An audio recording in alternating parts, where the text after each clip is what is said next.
Welcome back, everyone, to the After Scales podcast, episode 70, presented by DJD Graphics. I'm Jacob Dove of Phenom Motorsports, along with Shaun Blight of Canadian Racing Tours.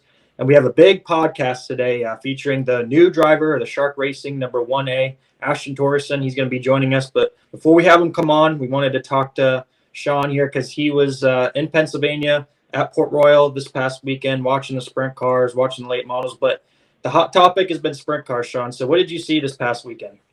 Yeah, so pretty spicy episode today.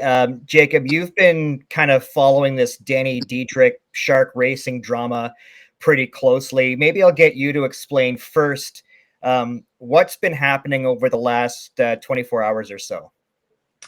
So there's no surprise that, people are kind of wondering, how does this young guy like Ashton Torgerson from the West Coast come over to Pennsylvania, second time ever come out and win at BAPS Motor Speedway against really good Pennsylvania Posse drivers, including Danny Dietrich. A guy like that who has a lot of experience like Danny is, he's been critical in the past of, certain things, certain subjects, certain drivers.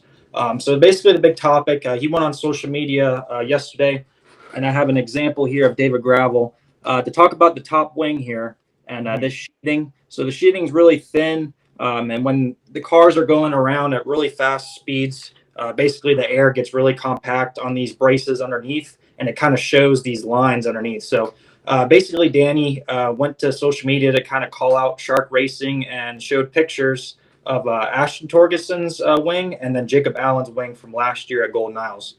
Basically saying that it was cupping, and it kind of allows the air to go over the top of the wing and kind of gives you a competitive advantage with especially a track that's really slicked off. So basically Danny was kind of calling out the Shark Racing guys, saying that they were kind of cheating, pushing the limits, and that Scruffy Allen's kind of known for that. Yeah, so I did see quite a bit of that on social media, and I have some thoughts. Look, I'm just a dumb race fan. We do this podcast once a week. So I'm not going to pretend to know the ins and outs of a race car. I have so much respect for anybody who climbs into one. So I don't want this to come off critical of anybody in particular. I don't like how Danny's handled this. First off, you're showing a picture of a car driven by Jacob Allen last year at Golden Isles as your proof of what Ashton Torgerson had at BAPS. Like, if you're going to criticize someone for cheating and call them out, you should have more evidence than a photo that you got from a different driver at a different track a year ago.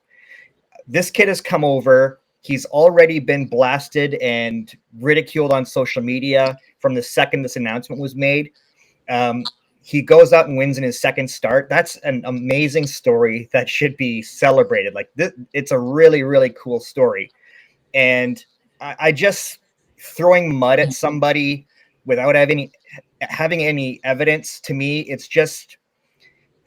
it's kind of what's wrong with society now. Like, if you've got an issue, be a man, call up Jacob Allen on the phone. Like, I know Danny's known Jacob since he was a kid. Call him up on the phone, call the track. Like, not everything has to be a social media war. And I'm just not a fan of how he's handled this. Like, I took pictures at Port Royal. Danny's wing's doing the same thing. I've got photo evidence of it. So, I mean, if you're gonna throw stones from a glass house, I'm not really sure what the point of that is. Yeah, and a lot of people on social media have been bringing up other pictures like yourself that you took over this past weekend, and nothing really as aggressive as we've seen Jacob Allen's back in 2024. So It doesn't really show context. I feel like Danny's kind of jumping to conclusions here, trying to find any little thing to say like, hey, how does this kid come over and basically beat our asses? It happens sometimes. Like, the kid can drive. Like, maybe give him some credit.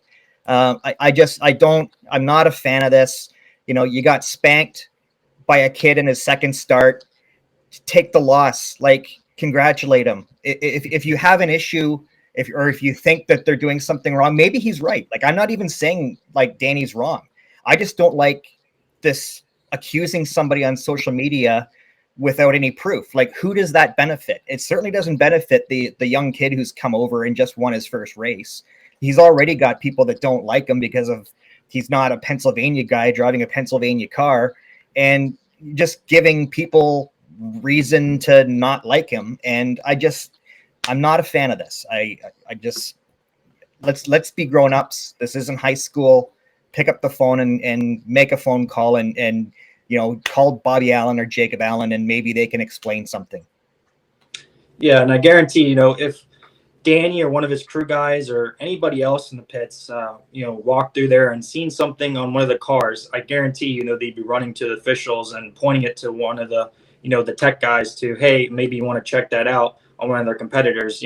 Let's save it for the track. Let's not bring it over into social media. I feel like this is kind of like a thing to get people talking. And, if you really had a problem with it, you should have called up, someone from BAPS Motor Speedway and said, hey, you should check the wing and measured it. And if I'm Jacob Allen, if I want to really clear the air, I want to get somebody that is an official and just take that same wing that Torgerson ran and see if it's actually being cheated out or not. That would really shut up everybody. Yeah, Justin Fiedler on Dirt Tracker today made a couple really good points. Like he knows more about this stuff than I do. Like I said, I'm just a dumb race fan, but what Danny's accusing Shark Racing of, technically isn't really even against the rules, at least on the World of Outlaws side.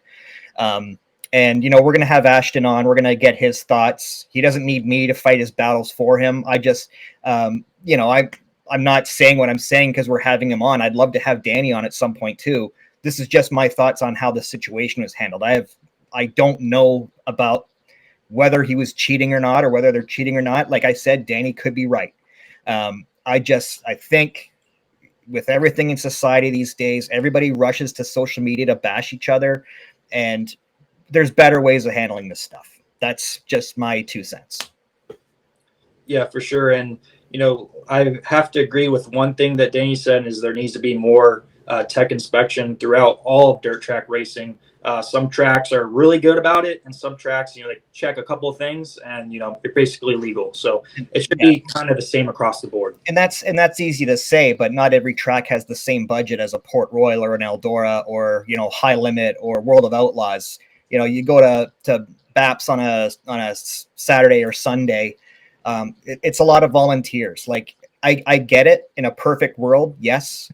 But the reality is, there's not enough officials to check absolutely everything. And there's going to be some innovation happening with some of these cars. And, at some level, there are going to have to be instances where people police themselves. And that's just the way it is. Like we don't have the manpower, tracks don't have the budget to have 10, 20 officials looking after every car. So yeah, I agree with you. And I agree with Danny on that point, but it's not a realistic situation, I don't think. And this problem specifically can only really be noticed at speed. So how do you tech that before or after? I don't know. Like you can't tear the wing apart on a car before it goes out because the guys need the wings. So like I know Justin Fiedler made that point too. And I agree with him on that. Yeah, so basically in the interior of the wing, basically Danny's saying that, the bracing is at 7 inches rather than 9. So that could be an intent from Shark Racing to basically have it where it's condensed more air under pressure. So that way they could kind of gain an advantage. But we really don't know until you tear the wing apart and measure every single brace. And like I said, in the meantime, there's a kid who just won his first race in Pennsylvania, and he's had a lot of that. I'm sure he doesn't feel it. Like I've talked to Ashton and Austin. They let a lot of this stuff roll off their backs. They're really cool guys, but just kind of takes some of the luster and excitement off of what should have been a really cool moment for him and his family and that team. And I mean, we'll see what comes of this. I know Jacob's obviously got Ashton's back and his team's back, and he's been fighting back on social media with some pretty funny stuff, which I appreciate. But we'll get Ashton's thoughts here when we bring him on, and we'll talk. We're not going to talk the whole episode about this because that's not what we want to do. Excited to get his thoughts on that and just his exciting weekend in Shark Racing for the first time. We'll be right back with Ashton Torgerson right after this. After the Scales is proudly presented by DJD Graphics. From commercial and personal vehicles to racing bikes and cars of all makes, models, and disciplines, DJD Graphics can fully customize your vehicle to suit your needs. For more information, contact Darren and visit his website at www.djdgraphics.com. Tell him Shaun and Jacob sent you to receive special rates. All right, joining us now is Ashton Torgerson, the new driver of the Shark Racing number 1A. Ashton, thanks for joining us. Yeah, thank you guys for having me. So, Ashton, you've kind of been the man of the hour the past couple of weeks. A lot of people talking about your big opportunity to drive the Shark Racing number 1A after Jacob Allen has kind of taken a step back to be a crew member and to focus on his family. Just to talk about the opportunity, you got that big win at BAPS Motor Speedway and on your second attempt in the seat. So talk about that and the experience of getting a win like that. Yeah, I mean, it's super cool just to be able to, work with Bobby and Jacob and, just drive the 1A car. With what Jacob's done in it, he's had a lot of success and he's been super fast in it. So, just very exciting to be able to drive the car. And then, like you said, was able to pull the win off at BAPS. And we went there for 3 days, but we got rained out for Friday night at Williams Grove, and so we started the weekend off at Port, and at Port, that's a difficult track. I've never really been on a half mile before that, so that was my first real half mile, and just making the feature there, I felt like it was pretty good for me. And then we go into BAPS, and I'm just trying to learn the car and work with Jacob and Bobby. But man, we were fast all night, and we were able to pull the win off. So I saw you at Port Royal, and I love that track. It's one of my favorite just facilities. The location is beautiful, and you showed up for your first race with the Shark guys and Jacob. What was the experience like? How did they like kind of welcome you in and get the weekend started? Yeah, well, when I first showed up, we all talked, and it was all about me learning and getting comfortable. I don't have that many 410 starts, and like you said, first time on the half mile. So Jacob and Bobby, they're super cool and super good help for me. Whatever I needed. So if that's setup wise or advice on the track or where how to do this or how to do that, they're there to help me out. So just really can't thank them enough. But Port's I've watched it multiple times, but being there and racing, it's a very very tricky track. I learned a lot from it, and I still got a lot to learn too. Be better there. It's no secret, Ashton, that Cale Thomas was in the seat before you. Had a short stint. Unfortunately, didn't go well, tearing up some equipment. So once you got that call, what were some of your emotions? Were you excited, happy, kind of nervous? Because a lot of people were saying they don't really know who's going to be able to come in that 1A car and be able to basically bring it home in one piece. With Jacob Allen kind of at the wrenches, trying to guide you through it. What were the emotions like? Yeah, I was just stoked, right? Being able to drive the 1A car, like I said, it's had a ton of success, and just the backstory with Bobby and Jacob, it's just super cool to run that car. Like you said, you go into the weekend and you don't want to tear nothing up, but you want to try your hardest. So obviously a little nervous with the new team and that big of opportunity and with just everything going on, but at the end of the day, it's just me, Bobby, and Jacob all trying to work together, figure it out, and see what we can accomplish. How quickly did that opportunity come together for you, Ashton? Like, when did you guys first start talking to kind of, all right, come out here and give it a whirl? Yeah, well, to be honest, before Kel, I think Bobby, Bobby had talked to us and kind of started to communicate a little bit, and then Kel hopped in there, and then after Kel, I think it was like a Monday or Tuesday. I got word to go out there to Williams Grove and Port and BAPS to run the car. So, it was pretty quick for me, and I was all in for it. I was ready to go and got out there and did what I did. Yeah, I think it's pretty astonishing that you're able to find success with a team so early, and it makes all the race fans really intrigued to see how you do this weekend at Eldora. And speaking of Eldora, kind of share what your thoughts about, that's a big track, fast, kind of like, BAPS and, a lot of the tracks in Pennsylvania. What are you looking forward to getting at Eldora? Just to learn, honestly. Like I said, I don't have that many 410 starts, and still it'd only be my third and fourth night with this team and Jacob and Bobby. So still trying to learn with them and what they set up the car for, and they got to learn how I like the car and drive the car. So really just trying to learn and learn as much as I can. Eldora is a big track, and watching races, I feel like it's pretty tricky also. So yeah, just have some speed hopefully and make some good runs, and like I said, really the big things just to learn. All right, so let's talk about what's come up the last 24 hours. You were saying off camera here, your phone's been blowing up, a lot of calls and text and social media tags and all this kind of stuff. Jacob and I recorded a piece right before this where we kind of talked about how this was handled and how we don't particularly like going to war on social media over something that could be handled privately. You get the big win. Probably, I'm not going to say it's the biggest win of your career, but I assume it's up there. And then you kind of get this thrown in your face without any proof or evidence or anything.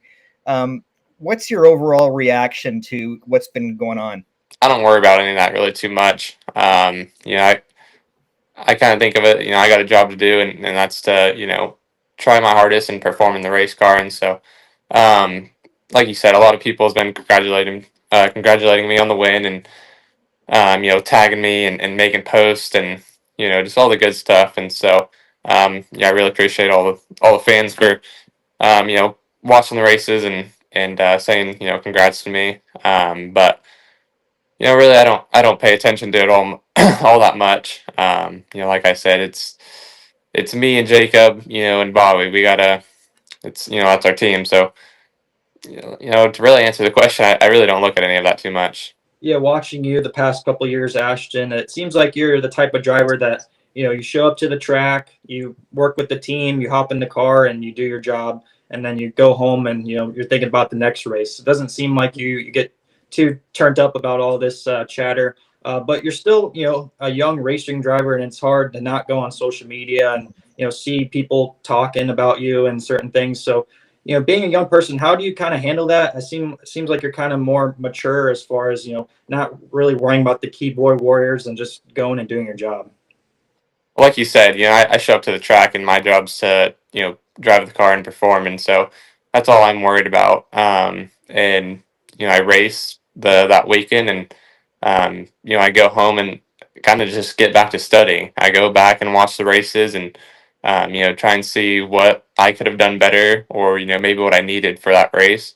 So I'll study that race, and then, I'll look forward to the next weekend of where I'm racing, and then I'll go there and study some video stuff, and try and watch some videos and learn before I get to the track. And so try and just study before the track. And like you said, I don't get into all the keyboard warriors or whatever. And yeah, as a young kid, I think we all go on social media, and like you said, it's hard not to see it, but I just kind of look at it and scroll past it and let it be.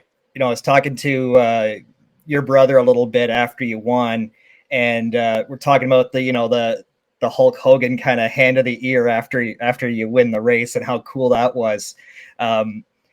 As Jacob kind of was alluding to it. No, you're a young person.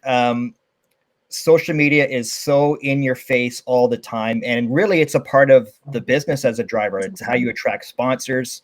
You look at a guy like Tanner Holmes, and you see other drivers trying to grow their presence.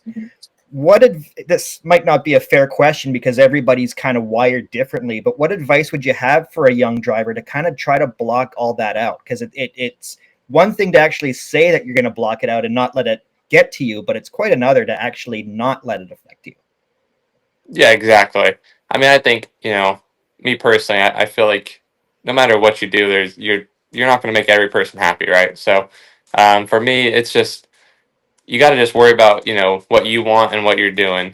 So for me, it's my job's racing, and I take that very serious, and so I'm only worried about me, my team, the race car, and what can I do to be better, or where did I make mistakes. So obviously you're gonna have those people on social media, and you got to just look at it and just kind of just let it go, right? Like I know it's hard to see it or whatever and get frustrated over it, but at the end of the day, it's not worth getting frustrated over it.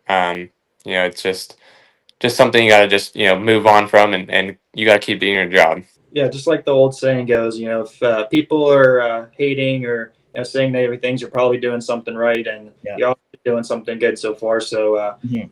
between me and Shaun, we see it as you're doing really well, adjusting to a new team. So don't let anybody kind of tear you down, and keep doing you. And I'm sure you're gonna do well, even if the shark racing seat doesn't work out. I'm sure this is kind of a good step in the right opportunity Yeah. for moving forward. So Ashton, we wanted to talk about you and your brother Austin, who we had on the show in the past, and we wanted you to have to come on.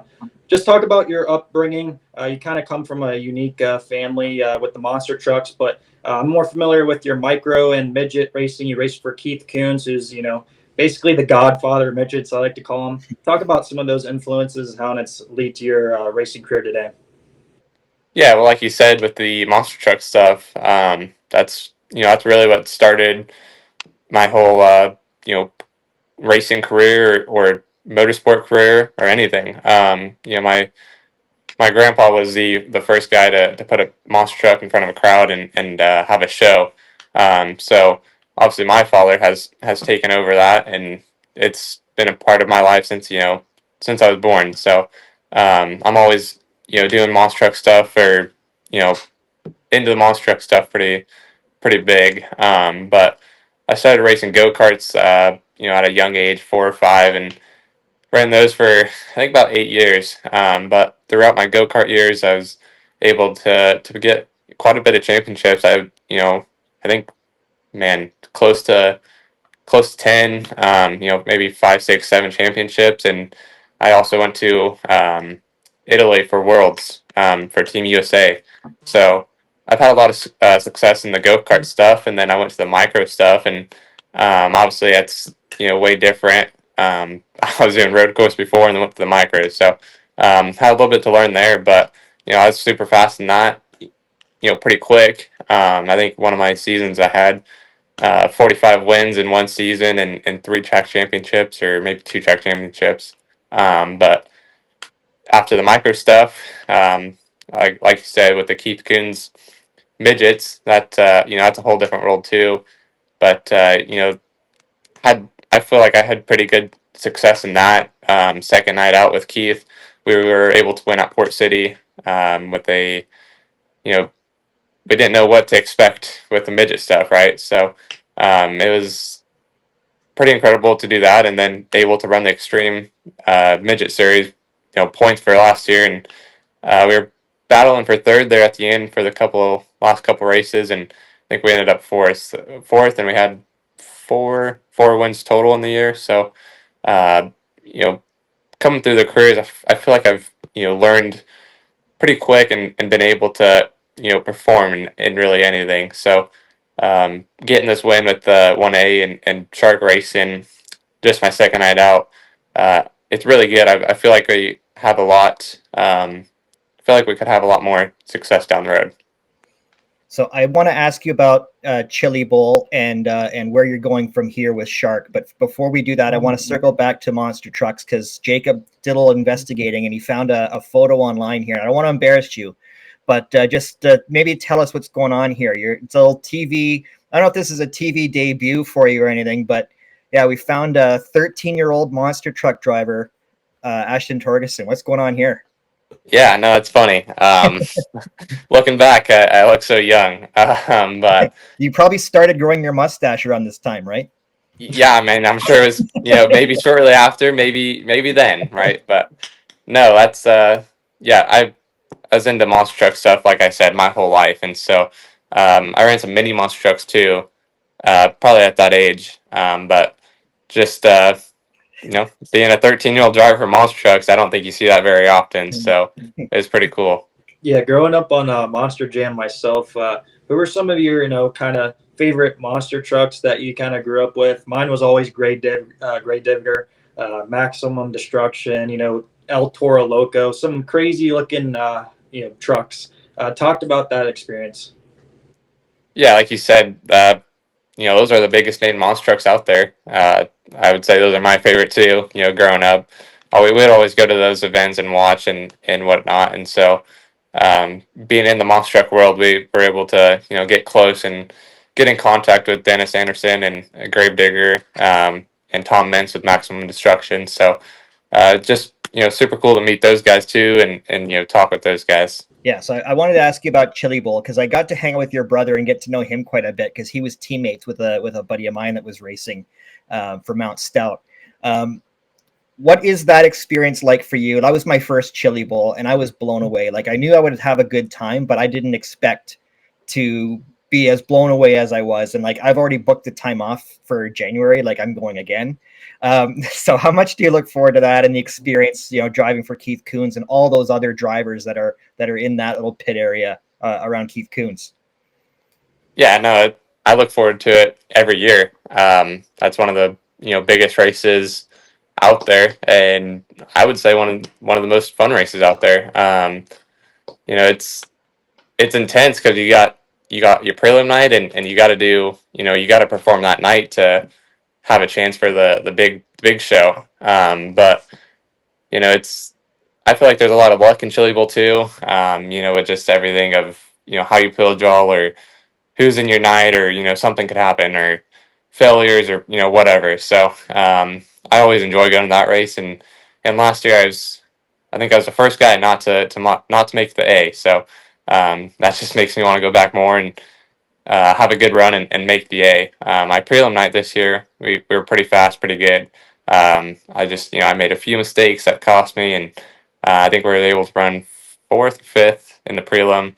And like I said, it's just one of those races where I feel like everyone likes to go there, and there's so much competition. It's a tough race. And obviously with the midgets, they're very exciting to watch. One of the most exciting forms to watch, in my opinion. But they're also, very scary. Anything can happen. And unfortunately, you had that, scary incident at the Chili Bowl. But it seems like, you've recovered. Last year. You were talking about how your performance was with the Chili Bowl. Are you pretty confident now, running in the midgets, that you're safe, that you're going to go out there and be able to, do your best and not have to worry about something like that happening? Yeah, anytime I hop in the car, I think everyone has that, it could happen or whatever. You're strapped in the race car, like, obviously no one wants nothing to happen, but that's just part of racing, right? But like I said, coming back to the Chili Bowl, I think I really want to win that race, or at least make the A. So I just got to I'm gonna dig and keep trying my hardest for that race. That's for sure. All right, so last one for me, Ashton. Just what are your plans looking like for the rest of 2025? I know things are maybe more up in the air now than they were, say, a month ago. You're running Eldora with Shark this weekend. You've run some races with Snow Racing. Yet, just fill us in on what you've got planned for the rest of the year. Yeah, that's a good question. I'm not sure I know myself, to be exact, but I know, like you said, I've ran some sprint car stuff and some micro stuff too. But with the sprint car stuff, I ran I think all the NARC races so far for 410 with the snow car, and then I ran my family car for a couple 360 shows. So, and obviously with the 1.8 car now, I know I'm going to Eldora this weekend, and kind of from here on out, it's kind of weekend by weekend, right? I don't know what I'm gonna be doing, a month from now or 2 months from now. Obviously, I'll still be racing some sort of midget, sprint car, micro, whatever.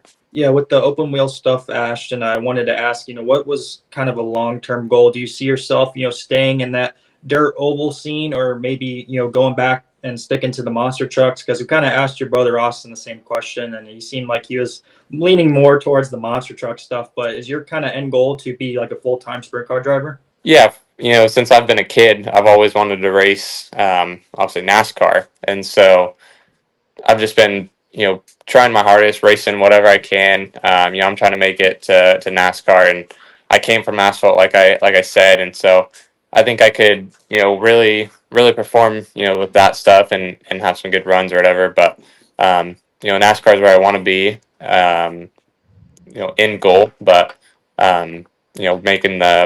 winning some outlaw shows and winning sprint car races and winning championships and 410 stuff is that'd be pretty darn cool too. All right, man. We with everything going on with you, we really appreciate you squeezing some time in for us, man. It was a pleasure to meet you on Saturday at Port Royal. I've got to know your brother quite a bit, and he's a great time too. So I really it's been a pleasure getting to know you guys a little bit. Before we let you go, we always end with our DJD Gear rapid fire segment. I've got 10 questions here for you that I'm going to fire off, Ashton. All right. And here we go. What's your favorite racetrack to race at that you've raced on so far? Favorite racetrack? Man, I don't know. BAPS is pretty cool. I like BAPS now. First time there, I like BAPS. Yeah, you can say BAPS. Man, I don't know. There's a lot of good racetracks, but we'll go with BAPS right now. All right, that sounds good. That's a fair answer. You alluded to you wanted to run NASCAR, so this might be the answer for you. But what is a race car that you haven't tried yet that you would love to get behind the wheel of? Yeah, I think that kind of the NASCAR stuff or pavement cars or an ARC car, whatever. I think that's something I want to try and see what I can do. What is the best thing to do at the Chili Bowl other than racing the car?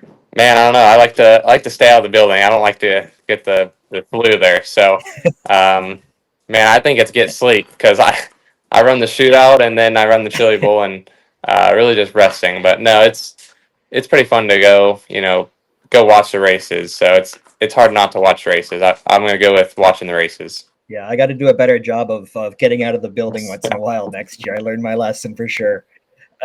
How do you kill time on your flights from California to Pennsylvania and back? I try to sleep, but I can't get comfortable on a plane. So a lot of games on my phone, or like I said, trying to sleep. All right, who's your favorite artist or band right now? Man, I don't know. I don't think I really have a favorite. I kind of I listen to whatever, and I don't think I have a favorite. Favorite movie of all time?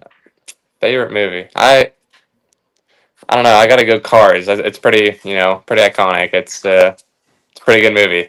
All right. Favorite thing to do away from the racetrack? Oh man, my whole life is pretty much at the racetrack. But besides that, I like to go to some sport games or go to events like that. So.